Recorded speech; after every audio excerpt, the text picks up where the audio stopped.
Hi Wonders, and welcome to Wonders for Wellness. Today we're going to talk about histamine and its role, its function in the body, and what to do when it becomes an issue. So I started having histamine issues probably, I don't know, a little under a year ago when I went to the beach. I decided that this was a really good opportunity to walk people through the holistic practice and show you guys a little bit about how I break things down, how I figure things out, and what I do to cure myself of whatever issue I'm going through. So the first time that I noticed that histamine was an issue for me was the day after I went to the beach. One of my favorite things, because I live out in Los Angeles and I'm pretty close-ish to the beach, I like to go to the beach in the early morning before anyone gets there, and I did, and I stayed there for a few hours, and I walked from the Santa Monica Pier down to the Venice Pier, which, if anybody knows the distance, it's about a 3-mile walk one way. And the sun started getting higher in the sky, and of course you don't feel it. I got home and I was very sunburned. I never really, when I was younger, I would get sunburns and they would hurt a lot. And then as I got older, you could finally stand in the hot shower and it's like, whatever, like, I don't know why it just didn't hurt that bad anymore. This time I was, I had my job still at that point, and so I was working from home.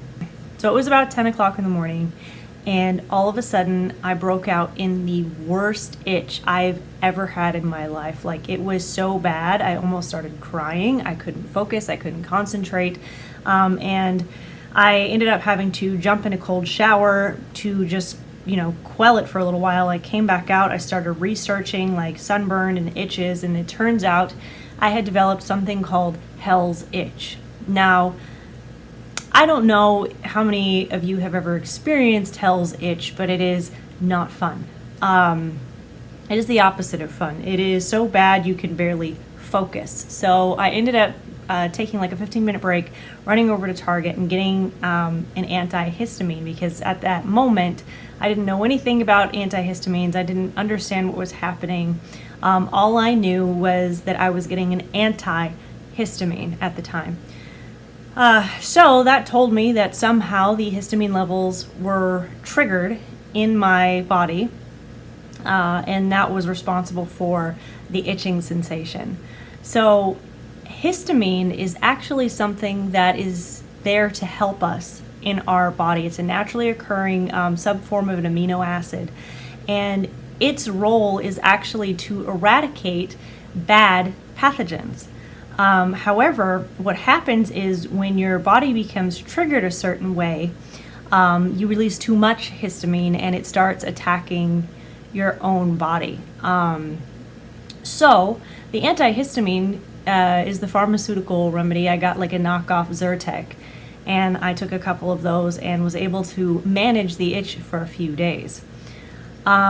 This was the first signal to me that there was something with my body producing too much histamine, or that this was the first time histamine started to signal a bigger issue.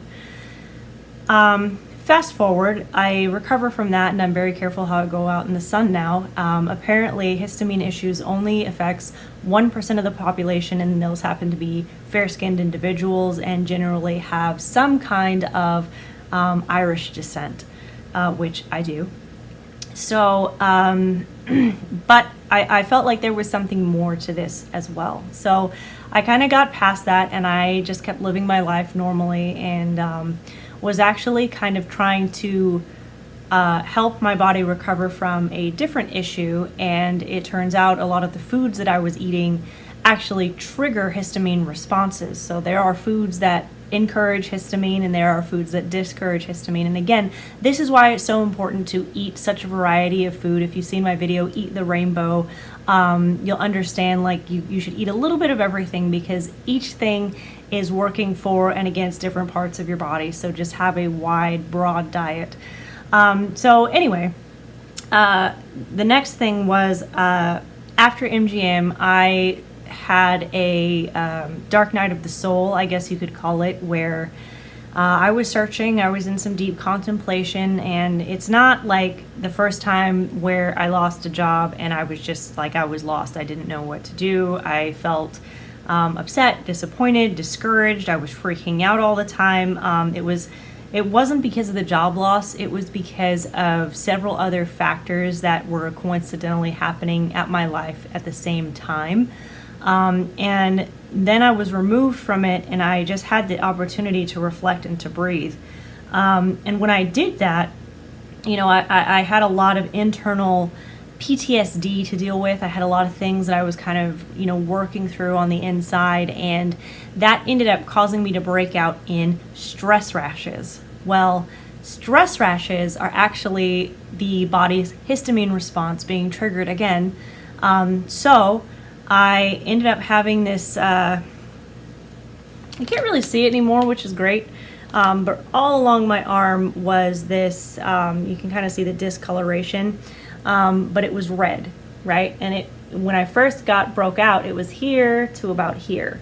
And it was just this big red rash. I'm including photos here in the video so you can see the progress, so I can walk you through like the steps that I'm taking to eradicate or lower the histamine, or potentially completely fix the issue altogether.